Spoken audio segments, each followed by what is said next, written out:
নমস্কার শ্রোতা বন্ধুরা, অক্টোবর মাস প্রায় শেষের পথে রওনা দিয়েছে। চারিদিকে বেশ একটা ঠান্ডা ঠান্ডা শীতের আমেজ, তাই না? অবশ্য ব্যাঙ্গালোরে তো অনেক আগে থেকেই ঠান্ডা পড়তে শুরু করে দিয়েছে। পুজোর আগে থেকে জ্যাকেট বের করতে হয়েছে। এবছর যা বৃষ্টি হলো আর হচ্ছেও, তাতে ঠান্ডা মশাই লাফাতে লাফাতে একটু বেশি স্পিডেই বেশি কাছে চলে এলেন। জানেন, এই শীত, দুর্যোগ, অনিশ্চয়তা এসব যখন চলে তখন মনে হয় বাবারে বাবা, কখন যে এসব কাটবে। প্রাকৃতিক দুর্যোগ তো কেটে যায় নিজেই, কিন্তু তার সাথে আমাদেরকেও উদ্যোগ নিতে হয়। ধরুন ঠান্ডা পড়েছে, কেটে যাবে, কিন্তু সে তো একদিনে যাওয়ার নয়। তাই শীতের জামা কাপড়ের এত আয়োজন, তাই না? কিন্তু দৈব বিপত্তি যখন নেমে আসে, যেখানে প্রাকৃতিক স্বাভাবিক নিয়মে তা যাওয়ার হয় না, এগিয়ে আসতে হয় মানুষকেই মানুষের ত্রাতা হিসেবে। আজ তেমনই একজন মানুষকে নিয়ে আমরা আড্ডা দেব স্বপ্না ও তার কথা অনুষ্ঠানে। সাধারণ মানুষের হৃদয়ের রাজা ছিলেন তিনি, কার্পেট সাহেব। 6 ফুট লম্বা, ছিপছিপে চেহারা, আর তার সাথে মানানসই দুটো নীল চোখ। কে বলুন তো? এখনো চিনতে পারলেন না তো? বলছি তার কথা। হ্যাঁ, কার্পেট সাহেব নামেই তো তিনি সকলের কাছে আশা ভরসা, জীবন সুরক্ষার নাম হয়ে উঠেছিলেন। তার আসল নাম ছিল এডওয়ার্ড জেমস করবেট। ভালোবেসে শিক্ষিত মানুষজন, বন্ধু বান্ধব তাকে ডাকতেন জিম বলে। তখনও তিনি জিম করবেট হয়ে ওঠেননি, কিন্তু দোনালা একটি বন্দুক একদিন বদলে দিল তার পরিচয়। জিম করবেট অসহায় দরিদ্র মানুষের কাছে হয়ে উঠলেন কার্পেট সাহেব।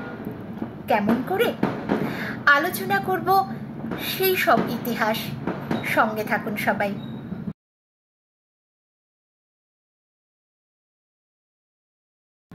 দ্বিতীয় বিশ্বযুদ্ধ তখন তুঙ্গে। বার্মার ঘন জঙ্গলে একদল ভারতীয় সেনাদের ট্রেনিং দেওয়া হচ্ছে মধ্য ভারতের মাওয়ের সামরিক ছাউনিতে। এই সেনা বিভাগে এক ভারতীয় রাজ্যের যুবরাজ ছিলেন। প্রিন্সের শখ ছিল শিকার করা, আর তাই নিয়েই মহা আস্ফালন করতেন তিনি। আর তাতে তাল মেলাতে জুটেছিল কিছু পেটোয়া চেলা চামুন্ডা। অবসর হলেই সবাইকে নিয়ে ক্লাব ঘরে বসে প্রিন্স দিয়ে যেত এক গাদা লেকচার, যার মোদ্দা কথা ছিল, আমি এই করেছি, সেই করেছি, শিকারে আমার ওপর আর কেউ নেই। একদিকে তার বলে যাওয়া, আর বাকিরা বসে থাকতো মুগ্ধ শ্রোতা সেজে। এইরকমই একদিন কথাবার্তা চলতে চলতে হঠাৎ প্রসঙ্গ উঠল, শিকারে অব্যর্থ হতে গেলে ঠিক কি দরকার? সেটা কি নিমেষে সিদ্ধান্ত গ্রহণের ক্ষমতা, নাকি তীক্ষ্ণ দৃষ্টি, নাকি অব্যর্থ নিশানা? একজন এক এক রকম মত দিলেন। কেউ বললেন 3টি অথবা 2টির যোগফল। প্রিন্স তো সবাইকে উড়িয়ে দিয়ে বললেন, ওসব বাজে গল্প, অব্যর্থ নিশানা কোনোদিন শেষ কথা হতে পারে না। চুপচাপ সব কথা শুনছিলেন ছাউনির ভারপ্রাপ্ত ব্রিটিশ অফিসার। তিনি এবার বলে উঠলেন, আরে আজ তো আমাদের মধ্যে শিকারের ব্যাপারে একজন এক্সপার্ট রয়েছেন, শোনাই যাক না উনি কি বলেন এই বিষয়ে।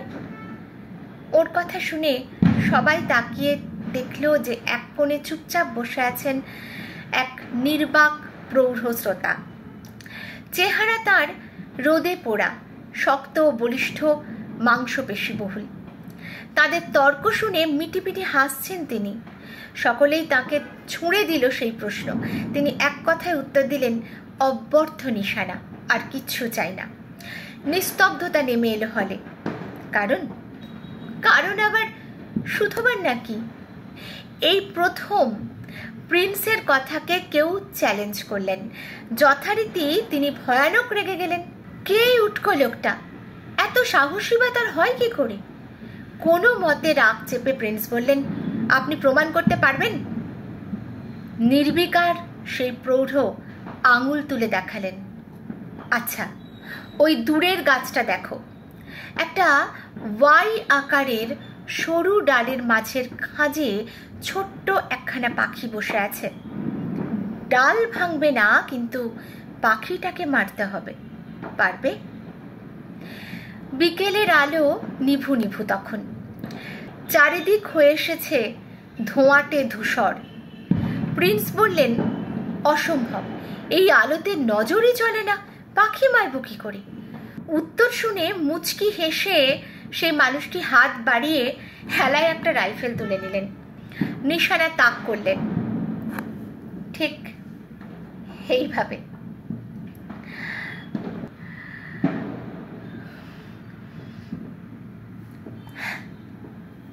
এবার গুলি ছুঁড়ে বললেন, কেন? এমনি করে। সবাই ছুটে গেলেন সেখানে। গিয়ে দেখা গেল ডালটি যেমনকার তেমনই রয়েছে, পাখিটা মৃত পড়ে রয়েছে নিচে। এই দেখে কারো মুখে কথাটি সরে না। শেষে প্রিন্স কোনো মতে তাকে জিজ্ঞাসা করলেন, এ কেমন করে সম্ভব?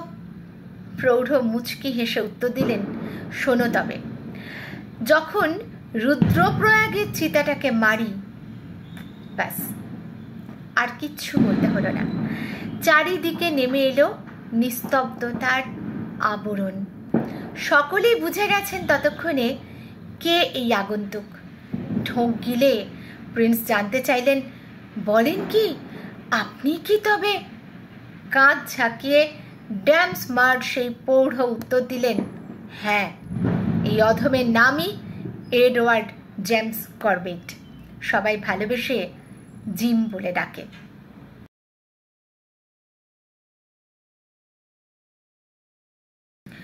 জিম করবেট জন্মেছিলেন আজ থেকে 150 বছর আগে, 1875 খ্রিস্টাব্দের 15ই জুলাই, ভারতের কুমায়ুনে অবস্থিত নৈনিতাল শহরে। জায়গাটি এখন উত্তরাখণ্ড রাজ্যের অন্তর্গত। ওর বাবা ছিলেন নৈনিতাল শহরের পোস্টমাস্টার। শীতকালে নৈনিতালে প্রচণ্ড ঠান্ডা পড়ে বলে করবেটের বাবা নৈনিতাল থেকে 15 মাইল দূরে তেহরি রাজ্যের অন্তর্গত কালাঢুঙ্গি গ্রামে জমি জমা কিনে আরেকটি বাড়ি করেছিলেন শীতকাল কাটাবার জন্য। সেখানে মাত্র 2টি শ্বেতাঙ্গ পরিবার থাকত। এই 2টি জায়গায় প্রকৃতি, হ্রদ, নৈনী দেবীর মন্দির আর বন জঙ্গল জিমের মনে বিরাট প্রভাব বিস্তার করেছিল। প্রকৃতিকে তিনি অসম্ভব ভালোবাসতেন। ঠিক এই কারণে তার কাছে জঙ্গল ছিল হাতের তালুর মতো চেনা। অজস্র পশু পাখির ডাক নকল করতে পারতেন, আর সারাদিন এইসব জলে জঙ্গলে তিনি ঘুরে বেড়াতেন। পাখির ডাক শুনে শুনে তাদের বিভিন্নতা বুঝতেন। এভাবেই চিনেছিলেন 118 প্রজাতির পাখি।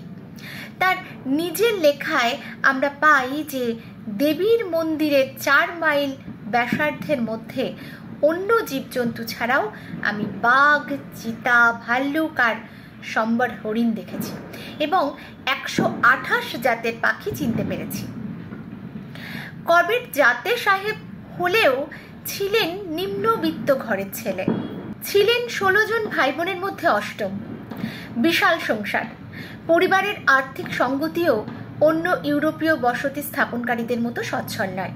তাই পড়াশুনো শেষ হয়েছিল স্কুল গণ্ডিতেই, আর গোটা জীবন তার কেটেছে নৈনিতালের তরাই অঞ্চলের সাধারণ দরিদ্র কুমায়ুনেদের সঙ্গে, যাদের জন্য শেষ জীবন পর্যন্ত অন্তরের টান বজায় ছিল তার। একদম শৈশবে স্থানীয় এক আয়াই তার দেখাশুনো করেছেন, আর বড় হয়েছেন গ্রামের ছেলেদের সঙ্গে। ফলে সহজেই পাহাড়ে পাহাড়ে ঘোরাঘুরির সময় স্থানীয় মানুষজনের সঙ্গে অবলীলায় মিশে যেতে পারতেন। স্থানীয়দের মতোই হিন্দিতে কথা বলতে পারতেন। দুর্গম পাহাড়ে এক গ্রাম থেকে অন্য গ্রামে মানুষ খেকো বাঘ ও চিতার পেছনে ধাওয়া করতে করতে সেই ছোট্ট বয়স থেকেই স্থানীয় জীবনযাত্রা ও সংস্কার সম্পর্কে একটা গভীর জ্ঞান ও উপলব্ধি গড়ে উঠেছিল জিম করবেটের। এটাই ওকে ভবিষ্যৎ জীবনে অনেক দূর এগিয়ে দিয়েছিল শিকারী হিসেবে, কারণ এই সম্পদের অধিকারী ভারতের অন্য কোনো ইউরোপিয়ান শিকারী ছিলেন না। 1907 সালে চম্পাবতের বিখ্যাত মানুষ খেকো বাঘিনীকে দিয়েই শুরু হয়েছিল তার শিকারের জয়যাত্রা। চম্পাবতের এই বাঘিনী গোটা উত্তরাঞ্চল জুড়ে ভয়ানক একটা ত্রাসের সৃষ্টি করেছিল। প্রায় 10 বছর ধরে পুলিশ, গুপ্ত শিকারী, এমনকি নেপালি গোর্খা রেজিমেন্ট পর্যন্ত সেটিকে ধাওয়া করে ধরতে পারেনি মারতে। ওই অঞ্চলের মানুষ বিশ্বাস করত যে কোনো পশু নয়, আসলে এক অতৃপ্ত আত্মা। ওই বাঘিনীর হানায় নথিভুক্ত মৃতের সংখ্যা 436, অনথিভুক্তের হিসেব আরও অনেক বেশি। Guinness book of world record অনুযায়ী আজ অব্দি এই সংখ্যাটি সর্বোচ্চ। এই বাঘিনীটিকে মারতে পারার ব্যাপারে সবাই একসময় হাল ছেড়ে দিয়েছিলেন। ঠিক এই সময় একেবারে নভিস শিকারী তরুণ তুর্কি জিম করবেট চ্যালেঞ্জটা নিয়ে নিলেন।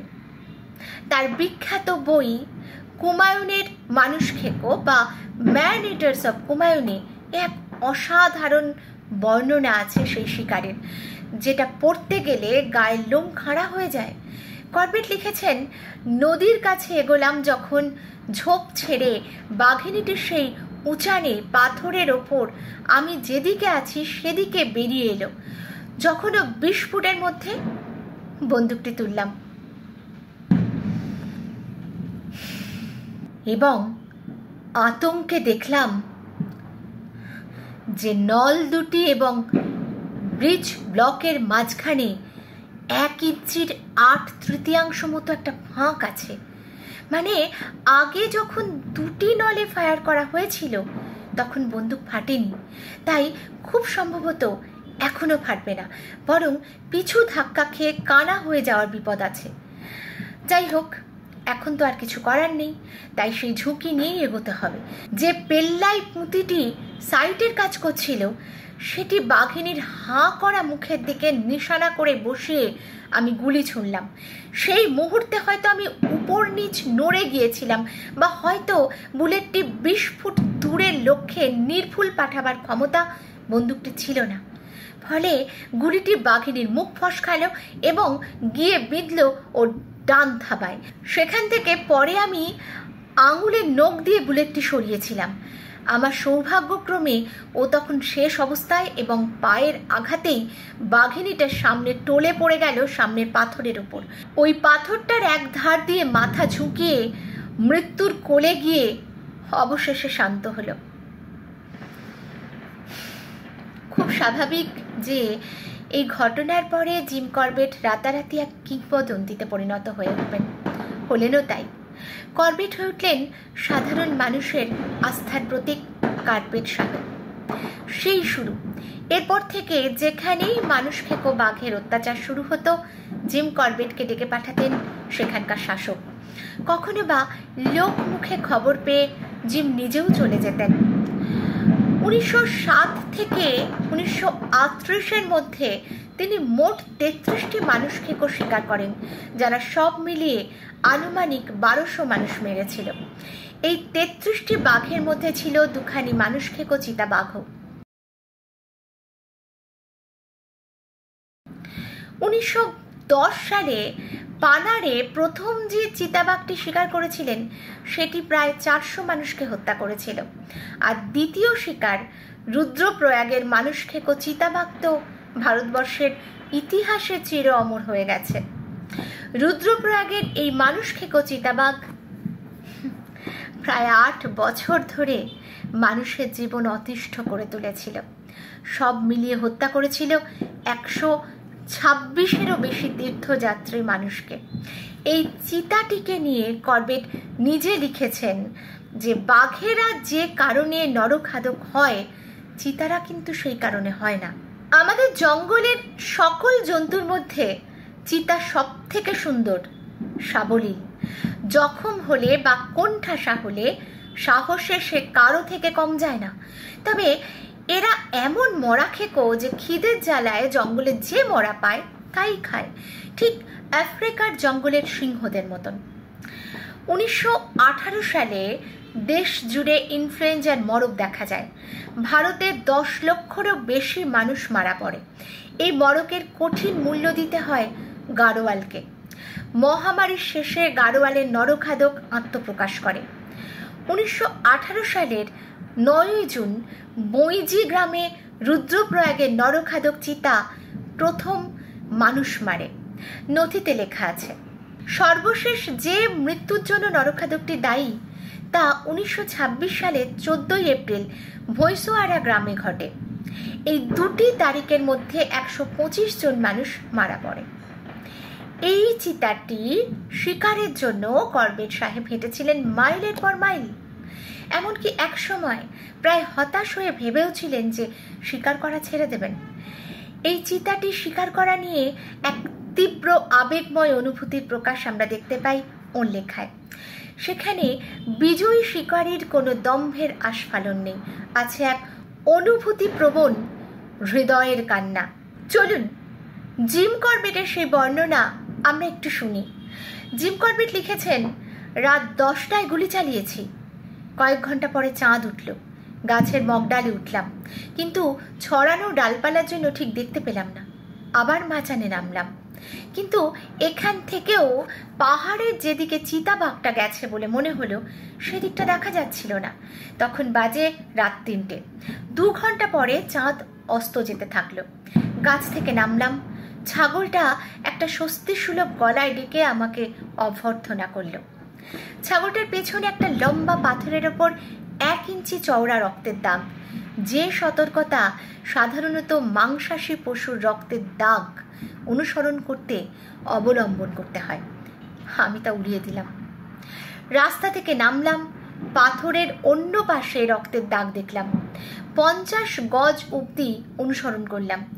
দেখলাম চিতাবাঘটা মরে পড়ে আছে। শনাক্ত করার মতো কোনো দাগ দেখা যাচ্ছিল না। তবু আমার এক মুহূর্তের জন্যও সন্দেহ হয়নি যে এটাই সেই নরখাদক। এ কোনো পিশাচ নয় যে রাতের প্রহর ধরে আমাকে লক্ষ্য করছে। এখানে পড়ে আছে একটি বুড়ো চিতা। অন্য চিতাদের সঙ্গে ওর একমাত্র তফাৎ এই যে ওর মুখটা ধূসর, ঠোঁটের ওপর গোঁফ নেই।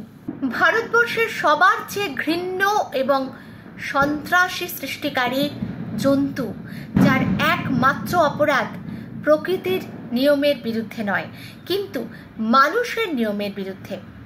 সে মানুষের রক্তপাত করেছে, মানুষকে আতঙ্কিত করার জন্য নয়, শুধু নিজের প্রাণ রক্ষার জন্য। সে এখন গর্তের ধারে থুতনি রেখে শুয়ে আছে, চোখ দুটি আধমোজা, তার শেষ ঘুমে শান্তিমগ্ন।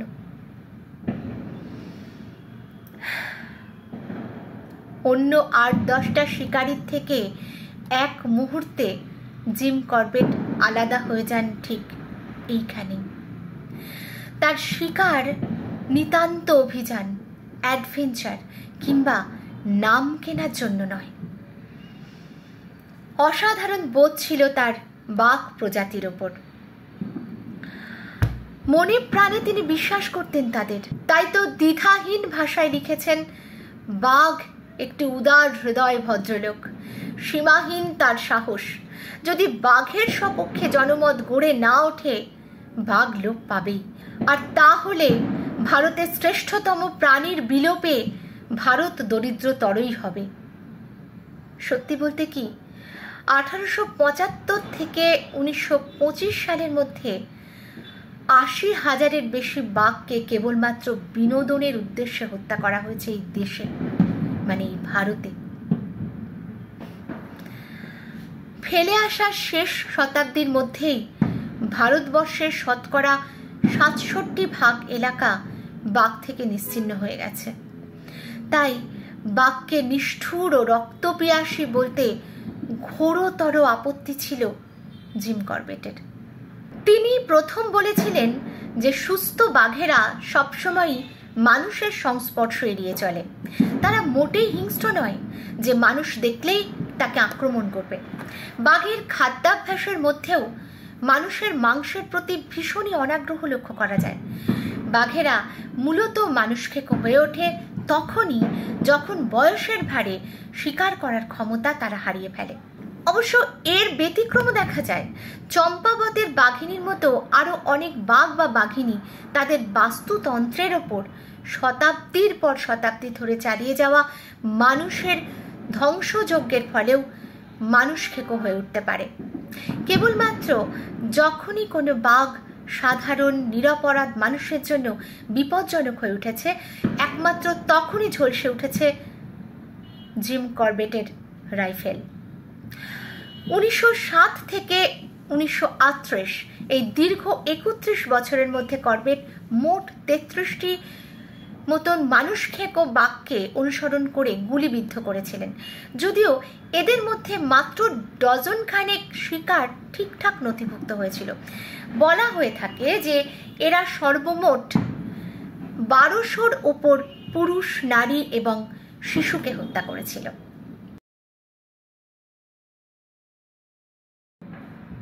বন্ধুরা, এই বিষয়ে আমি আমার একটা নিজের খুব তিক্ত অভিজ্ঞতার কথা বলতে চাই। আমি জানি আমার মতো পশুপ্রেমী সমস্ত মানুষের অভিজ্ঞতাটা কম বেশি একই। খুব খারাপ লাগে বলতে যে এক শ্রেণীর মানুষ আছেন যারা কুকুর দেখলেই তাদের মারেন, গায়ে গরম জল ঢেলে দেন বা ইট পাটকে যা পান ছুঁড়ে মারেন, এমনকি নিজের বাচ্চাটাকেও সেটা করতে শেখান। খাবারের লোভ দেখিয়ে, ঘুমের ওষুধ খাইয়ে অ্যাপার্টমেন্টের কুকুরকে অজ্ঞান করে বস্তায় পুড়ে দূরে ছুঁড়ে ফেলে আসা হয়। সিসিটিভি ক্যামেরা অফ করে দিয়ে কুকুরকে মারা হয়। এমন কত শত ঘটনার আমি সাক্ষী হয়েছি, প্রতিবাদে সামিল হয়েছি তা বলার নয়। আপনারা অনেকেই হয়তো জানেন যে আমি নিজে পথ কুকুর ইত্যাদিদের নিয়ে কিছু কাজ করি। মানুষকে বুঝিয়ে পারি না, ওরাও ভালোবাসা চায়, ওরাও ভালোবাসার প্রতিদান দেয়, মারলে ওদেরও লাগে, ওরাও তো বিশ্বাস করে। আমরা কেন সেই বিশ্বাসটুকু ধরে রাখতে পারবো না ওদের কাছে? সত্যি বলতে কি আমি দেখেছি যে মানুষের চাইতে ওরা অনেক বেশি বিশ্বস্ত। আমরা ওদেরকে জানি, সেটা জেনেও আমরা এটা করি। আমার একান্ত অনুরোধ, ওদের সাথে এমন করবেন না। কুকুর মানেই সে ছুটে এসে কামড়াবে, এই দুর্মতি যে শিক্ষিত মানুষজনের কি করে হয় বুঝি না। পৃথিবীটা কি একা মানুষের, কেবল মানুষের, আর কারো নয়? একটু ভেবে দেখবেন বন্ধুরা। অবলা প্রাণীরা কিন্তু সো কল্ড শিক্ষিত সমাজের চাইতে অনেক অনেক বেশি ভদ্রলোক। তারা যদি পশু হয়েও ভদ্র হতে পারে, নির্ভরযোগ্য হতে পারে, তাহলে আমরা কেন মানুষ হতে পারবো না?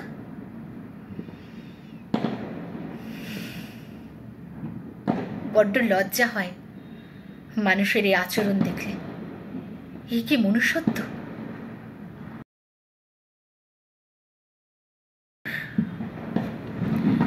ফিরে আসি আবার করবেট সাহেবের গল্পে। ভয়ঙ্কর কোনো শিকার ধরার সময় তিনি একা থাকতে পছন্দ করতেন এবং পায়ে হেঁটেই শিকারের খোঁজে ফিরতেন। সঙ্গী হিসেবে থাকত পোষা কুকুর রবিন। শিকারের সময় অন্যদের জীবন রক্ষা করার দিকে থাকত তার তীক্ষ্ণ নজর। এই কারণে সময় বিশেষে তিনি নিজের জীবনের ঝুঁকি নিতেও পিছপা হতেন না। জানেনই তো, বাংলায় একটা কথা আছে যে বাঘে ছুলে 18 ঘা। কিন্তু কেন? কারণ বাঘের থাবায় আছে প্রচণ্ড জোর।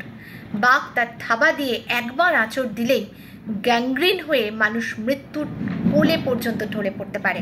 এসব জানা সত্ত্বেও তিনি নিজের জীবন বাজি রেখে বাংলাদেশের মানুষখেকো, মোহনের মানুষখেকো, থাকের মানুষখেকো এবং মুক্তস্বরের মানুষখেকোর মতো ভয়ঙ্কর সব মানুষখেকোকে মেরেছেন।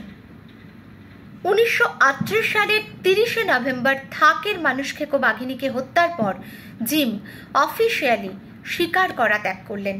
তারপর মেতে উঠলেন বাঘেদের অভয়াশ্রম তৈরির কাজে। বহু ভারতীয়কে নিঃস্বার্থভাবে সাহায্য করেছেন শুধু এই বিশ্বাসে যে ভারতীয়রা বেইমানি করে না।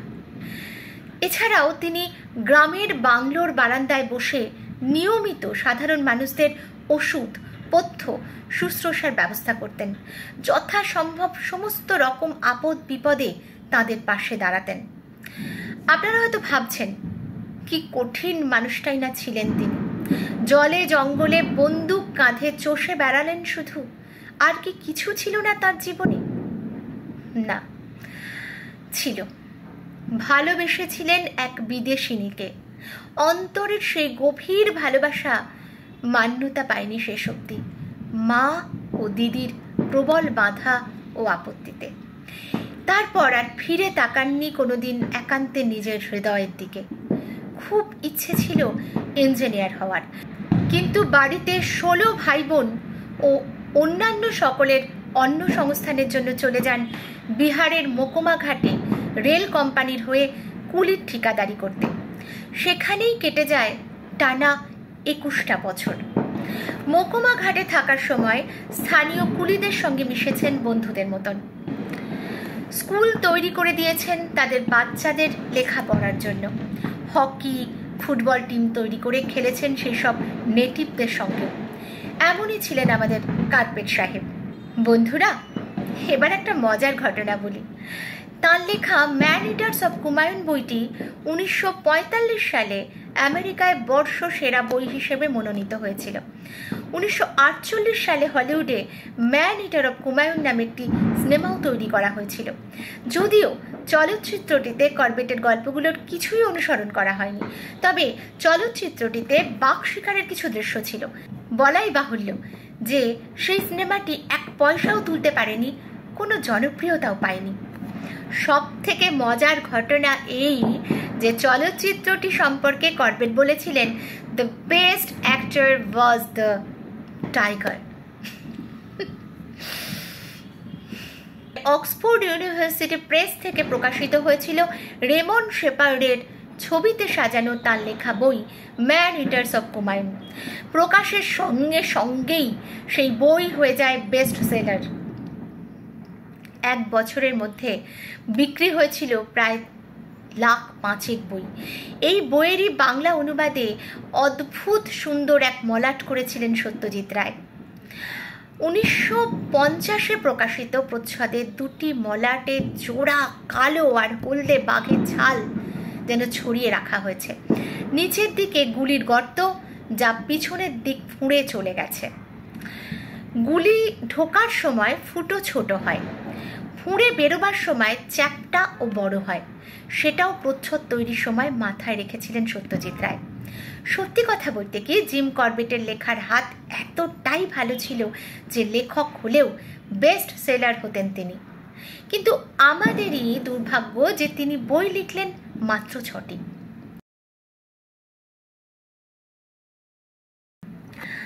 জানেন বন্ধুরা, সব ভালোর শেষটাও যে ভালো হয় তা তো নয়। 1947 সালে আমাদের দেশ স্বাধীন হলো। অনেক ভেবে চিনতে এদেশ ছাড়লেন জিম কর্বেট। প্রথমে গেলেন লখনৌ, সেখান থেকে পাড়ি দিলেন মুম্বাই। মুম্বাই বন্দর থেকে নভেম্বরে বোন ম্যাগিকে সঙ্গে নিয়ে SS আরুন্ডা জাহাজ চেপে পাড়ি জমালেন মোসম্বা শহরে। সেই জাহাজ মোসম্বা পৌঁছায় 15ই ডিসেম্বর। এরপর সেখান থেকে নাইরোবি হয়ে নাইরি শহরে গিয়ে স্থায়ীভাবে বসবাস শুরু করলেন জিম। কারণ জার্মানদের হাত থেকে দখলমুক্ত হয়ে ওই অঞ্চল তখন হয়েছিল ব্রিটিশ উপনিবেশ। ভারত ছাড়ার পিছনে ওর মনে ভয় ছিল যে জন্মসূত্রে ইংরেজ হওয়ায় স্বাধীন ভারতে হয়তো তাঁর উপর অত্যাচার নেমে আসবে এবং তিনি হয়তো সুবিচার পাবেন না। প্রিয় ভারতভূমি ছেড়ে যাওয়ার আগে 2টি কাজ করেছিলেন জিম কর্বেট। 1, নৈনিতালের বাড়ি বিক্রি করে দেন। 2, বহু দিনের বিশ্বস্ত সঙ্গী রাইফেল ও বন্দুকগুলো গোপনে শীতের রাতে গভীর জঙ্গলে সমাধিস্থ করে এসেছিলেন, যাতে কেউ কোনোদিন সেগুলো নিয়ে কোনো অন্যায় শিকারের পথে পা বাড়াতে না পারে। ভারতের এই সেরা শিকারী মনে প্রাণে চিরকাল একজন ভারতীয় হয়েই থেকে গিয়েছিলেন। তার ভালোবাসা যে কতখানি গভীর ছিল ভারত ভূমির প্রতি, তার প্রমাণ আমরা পাই তার লেখায়, যেখানে তিনি বলেছেন, আমার ভারত, যে ভারতকে আমি জানি, সেই ভারতে যে 40 কোটি মানুষের বাস, তার মধ্যে 90% জনই সরল, সৎ, সাহসী আর কঠোর পরিশ্রমী। সত্যি এরা বড় গরিব। এদের প্রায়শই ভারতে বুভুক্ষু কোটি কোটি মানুষ বলে বর্ণনা করা হয়ে থাকে। এদের মধ্যেই আমি বাস করেছি এবং এদেরই আমি ভালোবাসি। এই নরনারীদের কথাই আমি আমার বইয়ের পাতায় বলার চেষ্টা করেছি। আমার বন্ধু, ভারতের সেই গরিবদের উদ্দেশ্যে আমি আমার এই বইখানি শ্রদ্ধা ভরে উৎসর্গ করলাম। 1955 সালের 19 এপ্রিল ওই নায়েরি শহরেই আচমকা একদিন কোনো সুযোগ না দিয়ে আমাদের সকলের প্রিয় কার্পেট সাহেব 79 বছর বয়সে পাড়ি দেন না ফেরার দেশে। শেষ হয় এক চলমান আদর্শের চলমান কিংবদন্তির। নায়েরির সেন্ট পিটার্স অ্যাংলিকান চার্চে তার দেহ সমাধিস্থ করা হয়। তার সম্মানে ভারতের উত্তরাখণ্ডের নৈনিতালে জিম করবেট ন্যাশনাল পার্ক নামে 1200 বর্গ কিলোমিটার জুড়ে একটি বন্য প্রাণী সংরক্ষণ কেন্দ্র গড়ে তোলা হয়েছে। এটি মূলত বাংলার বিপন্ন বাঘ সংরক্ষণের জন্য 1936 সালে প্রতিষ্ঠিত হয়েছিল। এখানে বিভিন্ন বন্য প্রাণী যেমন বাঘ, হাতি এবং প্রায় 600 প্রজাতির পাখি দেখতে পাওয়া যায়। প্রিয় শ্রোতা বন্ধুরা, শুনলেন তো কার্পেট সাহেবের কথা। এমন আরও নানান অজানা বিষয় নিয়ে আমরা আলোচনা করব নিয়মিত স্বপ্না ও তার কথা অনুষ্ঠানের বিভিন্ন পর্বে প্রতি শুক্রবার। কারণ আপনারা শুনতে চেয়েছেন, তাই। বিশ্বাস করুন, আমি একদম অন্তর থেকে বলছি, প্রতি শুক্রবারের এই আড্ডা আমি একটা দিনও মিস করতে চাই না। আপনাদের উৎসাহই তো আমার চলার পথের প্রেরণা। আজ তো সময় শেষ, আজ এখানেই শেষ করছি। সবাই ভালো থাকবেন, শুধু তাই নয়, আবার অনুরোধ করছি সকলকে ভালো রাখবেন। অবলা পশু পাখিরাও তো আমাদের মতোই এই পৃথিবীর সহজীবী, তাই না? আজ তাহলে আসি, আবার দেখা হবে আমাদের গল্পরা চ্যানেলের অন্য অনুষ্ঠানে। নমস্কার।